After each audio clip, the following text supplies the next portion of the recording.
Our top story today, breaking news out of Ottawa. The RCMP released a video from Parliament Hill gunman Michael Zehaf-Bibeau's cell phone. It was apparently taken in his car just before last October's rampage. In it, he says the attack is revenge for Afghanistan and for Stephen Harper's sending troops to the Middle East. In presenting the video, the RCMP says the investigation is continuing and that it is, in their view, a terrorism investigation. Let me also say that if Zehaf-Bibeau had not been killed, but rather taken into custody, we would have charged him with terrorist offenses. The Criminal Code provides the definition for terrorist activity at Section 83.01, Sub 1, Sub B.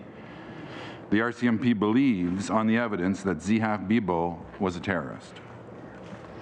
Anyone who aided him, abetted him, counseled him, facilitated his crimes, or conspired with him is also, in our view, a terrorist, and where the evidence exists, we will charge them with terrorist offenses.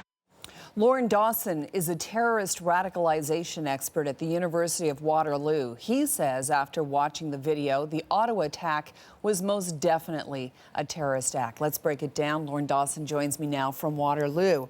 All right, let's take a look, first of all, at why you say it is most definitely a terrorist act. Let's go through all the indicators on that cell phone video.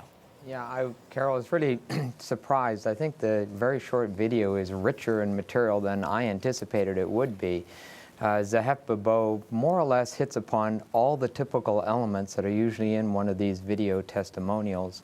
So he states right up front the political catalyst for his action, a specific commitments on the part of the Canadian government.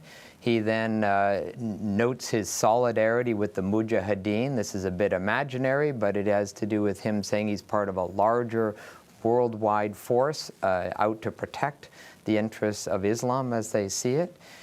He then frames things in a very classic way as a defense of jihad, that he is being compelled to take these actions because the West are being the aggressors and they're harming Muslim women and children and attacking in an unjustified way Western lands.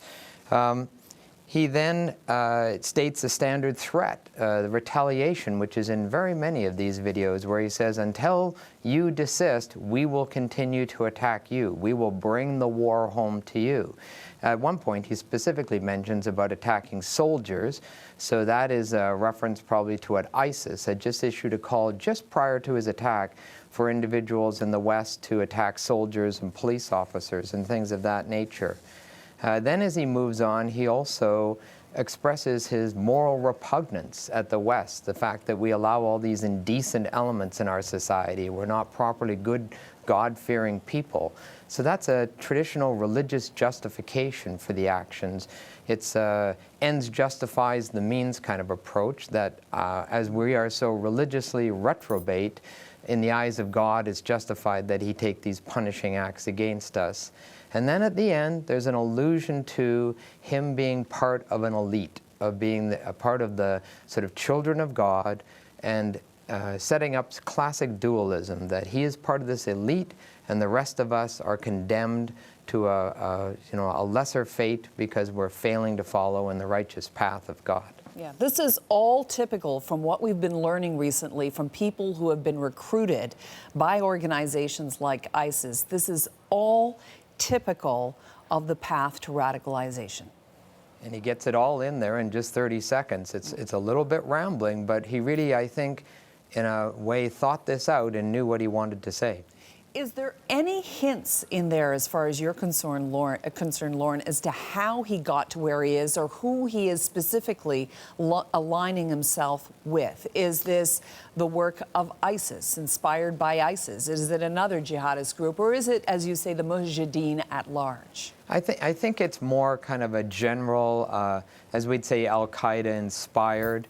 There is no actual direct reference to ISIS, other than the fact that Canadians have gone to fight against ISIS. But he doesn't. doesn't mention ISIS. If I may, that Yep. we know of, because 18 seconds has been taken out. And, That's and correct. we also understand from Bob Paulson that he was afraid and also still believes that this video could actually be used as a recruitment tool. Yes, I'd heard that in advance from various sources, that one of the reasons for the delay is they worried this could be picked up and used as propaganda. And I strongly suspect it will be. ISIS is pretty adept at exploiting these kinds of things. But the reference to mujahideen is really kind of strange. It did strike me as peculiar when I read it, because in a certain sense that's almost like an old-fashioned term now. Yeah. It's something we associate more with, of course, those who fought against the Soviet government in Afghanistan. It still means holy warrior, it still is an applicable term, but it's not commonly used in social media discussions right now amongst these kinds of people. So that kind of reflects that he's thinking more generally, that he's just there to fight for the interests of the global ummah. Yeah. One of the evolving questions, and Hannah Thibodeau and I were just discussing this today, as you say, he ticks almost all of the boxes for radicalization and conducting a terrorist attack. As we know, C-51 is making its way through Parliament. The government wants this anti-terror legislation passed, points to incidents like this and the incidents in Quebec with the 2 soldiers as reasons why they need this advanced terrorist legislation. But the question is, would Bill C-51 prevent cases like Zehaf-Bibeau or others from doing the same thing? Yeah, and I really don't think there's a clear answer to that.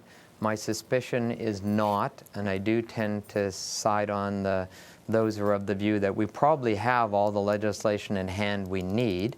The only place where I disagree with some critics of this legislation is I think there is some operational grounds for why CSIS should be given the additional powers.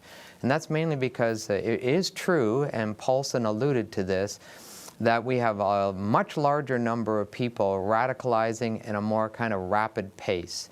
And so since ISIS came on the scene, everything has escalated quite dramatically around the world. We can talk about why in a different context. But as a result, I think there are situations where if CSIS had to gather the information, reach out and consult with RCMP, have meetings, maybe consult with lawyers, that process would just be too long. And that there is a need to grant them the power to intervene quicker.